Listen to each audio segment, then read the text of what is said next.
travel with Thiru YouTube channel එකට ආදරණීය ඔබ සාදරයෙන් පිළිගන්නවා. වීඩියෝ එක අලුත් වීඩියෝ එකක් තියෙනවා විලච්චේ බව්වගේ අලුත්ම තත්ත්වේ. ඉතින් ඔයාලා වීඩියෝ එක ස්කිප් නොකර බලන්න, කමෙන්ට් එකක් දාන්න, බව්වගේ තත්ත්වය කොහොමද කියන ඔයාලට දැනෙන දේ කමෙන්ට් එකක් දාන්න, ලයික් එකක් දාන්න. අපි වීඩියෝ එකට යමු. 170ක් විතර මම ඇවිල්ලා ඉන්නේ. දැන් මම ඉන්නේ විලච්චියේ.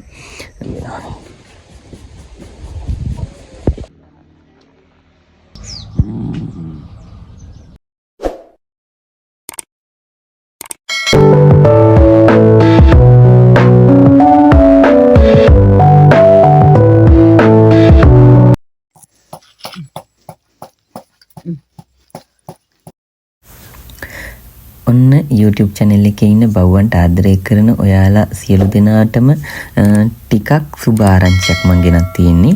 මොකද වීඩියෝ එක ඔයාලා දකින්නකොටම දන්නවා මම මොකක් ගැනද කියන්න යන්නේ කියලා. ඔයාලට මතක ඇති විලච්චියේ පැටව් ඉන්න බව් අම්මා ගැන. මේ පැටව් හිටිය අම්මට තමයි එක්කෙනෙක් ගහලා කොන්ද පණ නැති කරලා කකුල් පණ නැති වෙන්න ගහලා දාලා හිටියේ. මොකද පැටව් 3 දෙනෙක් ඉන්න බව් අම්මා කෙනෙක්ට. ඔයාලට මතක ඇති මම ඊට කලින් වීඩියෝ වල හැම වෙලෙම කියනවා විලච්චියේ රජයේ පශු වෛද්‍ය කාර්යාලයෙන් බෙහෙත් කරන්න බෑ කියලා ආපහු එවපු බව් අම්මෙක් තමයි මේ අද ඉන්නේ. මොකද ඒක ඇත්තටම ඒකේ වැරද්ද මං කියන්න යන්නේ නැහැ. මොකද ඒක සෝබාදාම විසින් තීරණය කරයි. මොකද මේ බව් අම්මට උන අසාධාරණේ. හැබැයි ඒ අසාධාරණේ එහෙම වුණත් අපි ඒ බව් අම්මව අතෑරියේ නෑ. අද මේ ඉන්නේ අලුත්ම තත්ත්වෙන් බව් අම්මා. ඉතින් ඇත්තටම ගොඩක් සතුටුයි. මොකද බව් අම්මා ගැන වීඩියෝ එක මුල් වීඩියෝ එක දෙවෙනි වීඩියෝ එක ගියාට පස්සේ මගෙත් එක්ක විශාල පිරිසක් එකතු වුණා. මට කෝල් කරා, මට කතා කරලා බැලුවා මොකද මල්ලි උනේ, දැන් බව්වගේ තත්ත්වය කොහොමද, මල්ලි අලුත් අප්ඩේට් එකක් දෙන්න, මල්ලි බෙහෙත් ඕනද, මොනවද ඕන්නේ.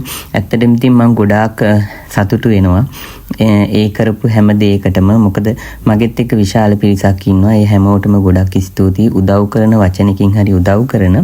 ඇත්තටම ගොඩක් සතුටුයි. S2ට කඳුළු වෙනවා. ඒ වගේම ඔයාලටත් මන් දන්නවා ඇස් වලට කඳුළු වෙනවා. එදා හිටියේ විදිහටයි අද ඉන්න විදිහටයි බව් අම්මා කොතනද ඉන්නේ කියලා ඔයාලට හිතා ගන්න පුළුවන්. ඉතින් ඉස්සරහටත් මේ බව් අම්මගේ එයා හොඳ වෙන සුව වෙන වීඩියෝ එකක් අරගෙන එන්නම්. ඒ වගේම මම ආයෙත් කියනවා විලච්චියේ රජයේ පශු වෛද්‍ය කාර්යාලයට ගොඩක් ස්තුතියි. ඒ වගේම බව් අම්මට බෙහෙත් නොකර ආපහු හරවලා එව්වට ඒකටත් ගොඩක් ස්තුතියි.